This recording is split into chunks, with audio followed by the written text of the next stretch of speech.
అందరికీ నమస్తే. Welcome to Navodayam news. నేను శ్రీకాంత్. అధ్యక్ష అని ఎప్పుడు అంటారు షర్మిలమ్మ అని అడుగుతున్నారంట ఏపీ కాంగ్రెస్ కార్యకర్తలు. అవును, వైఎస్ షర్మిల తెలుగు రాష్ట్రాల్లో పరిచయం అక్కర్లేనటువంటి పేరు. తెలుగు రాజకీయాల్లో చాలా కాలంగా ప్రజల కోసం పోరాడుతున్నటువంటి మహిళా నేత. వైఎస్ఆర్ బిడ్డగా, జగన్మోహన్ రెడ్డి చెల్లిగా ఆవిడ రాష్ట్ర వ్యాప్తంగా తెలుగు ప్రజలందరికీ సుపరిచితమే. అయితే షర్మిల గారు 2009లోనే రాజకీయాల్లోకి వచ్చినా ఆవిడ ఇంతవరకు ఎక్కడ కూడా ఎమ్మెల్యేగా కానీ ఎంపీగా కానీ గెలవకపోవటం ఆవిడ అభిమానులను అయితే కలిచివేస్తుందంట.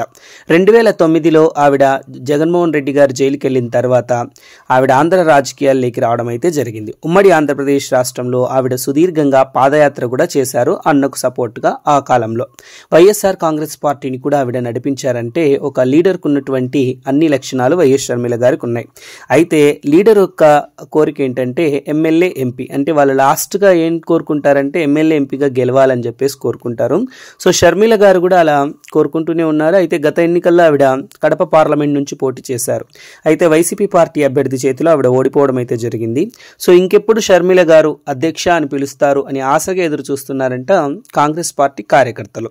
మరి షర్మిల గారు ఈసారైనా ఎమ్మెల్యేగా గెలుస్తారా లేకుంటే రాజ్యసభకు వెళ్తారా అన్నది వేచి చూడవలసినటువంటి అంశం. ఇక తెలుగు రాజకీయాల్లో మహిళా నేతలు చాలా అరుదు. వారిలో ముందు వరుసలో ఉంటారు వైఎస్ షర్మిల, అందులో ఎటువంటి సందేహం లేదు. మంచి వాగ్దాటి కలిగినటువంటి నేతగా, అలాగే ప్రజా సమస్యలపై మంచి అవగాహన ఉన్నటువంటి మహిళా నాయకురాలిగా తెలుగు ప్రజలకు వైఎస్ షర్మిల గారు సుపరిచితమే. ఇక తెలంగాణలో కవిత గారు ఎంపీగా ఒక్కసారి నిజామాబాద్ నుంచి గెలిచారు.